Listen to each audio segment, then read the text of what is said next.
வணக்கம். இன்றைய முக்கிய செய்திகள். ராமநாதபுரம் மக்களவை தொகுதியில் ஓ பன்னீர்செல்வம் அவர்கள் போட்டியிடும் நிலையில் அத்தொகுதியில் ஓ பன்னீர்செல்வம் என்ற பெயருடைய 5 பேர் வேட்புமனு தாக்கல் செய்துள்ளதாக தகவல் வெளியாகியுள்ளது.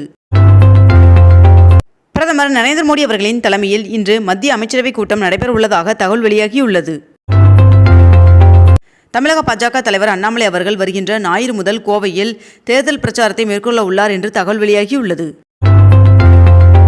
இரட்டை இலை சின்னத்தை முடக்க கோரி தேர்தல் ஆணையத்தில் ஓ பன்னீர்செல்வம் அவர்கள் மனு தாக்கல் செய்துள்ளார். மேலும் இரட்டை இலை சின்னத்தை முடக்கும் பட்சத்தில் அதற்கு பதிலாக வாலி சின்னத்தை ஒதுக்க வேண்டும் எனவும் ஓ பன்னீர்செல்வம் அவர்கள் மனுவில் குறிப்பிட்டுள்ளார்.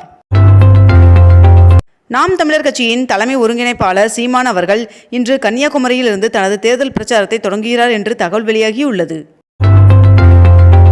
தமிழ்நாட்டில் மக்களவைத் தேர்தலில் போட்டியிடும் வேட்பாளர்களுக்கான வேட்புமனு தாக்கல் இன்றுடன் நிறைவடைய உள்ளது. மதிமுகவிற்கு பம்பரம் சின்னத்தை ஒதுக்குவது குறித்து இன்று காலை 9 மணிக்குள் முடிவெடுக்க வேண்டும் என்று தேர்தல் ஆணையத்திற்கு சென்னை உயர்நீதிமன்றம் உத்தரவு பிறப்பித்துள்ளது. டெல்லி முதலமைச்சர் அரவிந்த் கெஜ்ரிவால் அவர்களின் கைதிற்கு எதிராக தொடரப்பட்ட வழக்கு இன்று விசாரணைக்கு வருகிறது.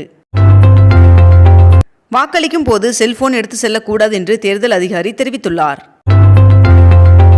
மகளிர் உரிமைத் தொகை 1000 ரூபாயிலிருந்து 1500 ரூபாயாக உயர்த்தி வழங்கப்படும் என்று அண்ணாமலை அவர்கள் தெரிவித்துள்ளதாக தகவல் வெளியாகியுள்ளது.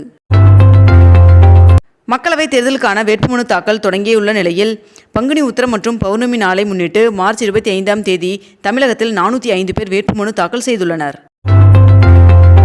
பிரச்சாரத்தை தொடங்கும் முன் பாஜக கட்சியின் வேட்பாளர் எல் முருகன் அவர்கள் பண்ணாரி அம்மன் கோவிலுக்கு சென்று சாமி தரிசனம் செய்தார். தூத்துக்குடி தொகுதியில் கனிமொழி அவர்கள் வேட்புமனு தாக்கல் செய்துள்ளார். பாமகவின் தேர்தல் அறிக்கை இன்று வெளியிடப்பட உள்ளதாக தெரிவிக்கப்பட்டுள்ளது. சென்னை சர்வதேச விமான நிலையத்தில் வருகின்ற 31ஆம் தேதி முதல் டிஜி யாத்ரா திட்டம் துவங்கப்பட உள்ளதாக தகவல் வெளியாகியுள்ளது. மக்களவைத் தேர்தலில் திமுக வெற்றி பெற்றால் காஞ்சிபுரத்தில் மருத்துவக் கல்லூரி தொடங்கப்படும் என்று அமைச்சர் உதயநிதி ஸ்டாலின் அவர்கள் தெரிவித்துள்ளார்.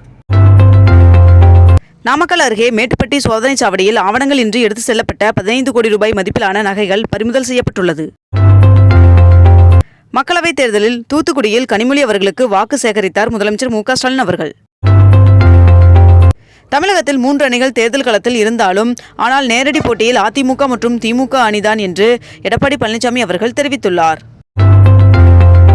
கோவை மக்களவைத் தொகுதியில் போட்டியிடும் பாஜக மாநில தலைவர் அண்ணாமலை அவர்கள் கோவை ஆதீனத்தில் உள்ள மருதாச்சல அடிகளாரை சந்தித்து ஆசீர்வாதம் பெற்றார்.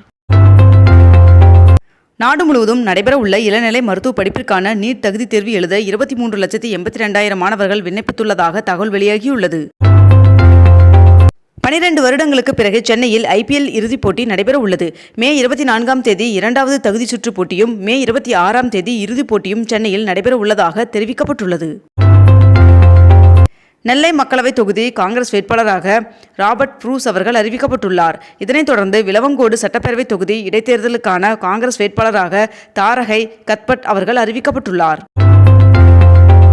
மைக் சின்னத்திற்கு பதிலாக படகு அல்லது பாய்மர படகு சின்னத்தை ஒதுக்கி தரும்படி நாம் தமிழர் கட்சியின் சார்பில் கோரிக்கை வைக்கப்பட்டுள்ளதாக தகவல் வெளியாகியுள்ளது.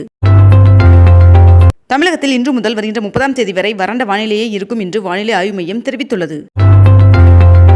சென்னையில் இன்று 22 கேரட் ஆபண தங்கத்தின் விலை சவரனுக்கு 40 ரூபாய் குறைந்து 1 சவரன் 49,600 ரூபாய்க்கு விற்பனையாகிறது. அதேபோல் 1 கிராம் வெள்ளியின் விலை 80 ரூபாய் 50 பைசாவாகவும் விற்பனை செய்யப்பட்டு வருகிறது. இத்துடன் இன்றைய தலைப்புச் செய்திகள் நிறைவடைகின்றன. மேலும் இதுபோன்ற அண்மை தகவல்களை உடனுக்குடன் தெரிந்து கொள்ள நமது அக்னிபூ சேனலை சப்ஸ்கிரைப் செய்து கொண்டு தொடர்ந்து இணைந்திருங்கள். நன்றி, வணக்கம்.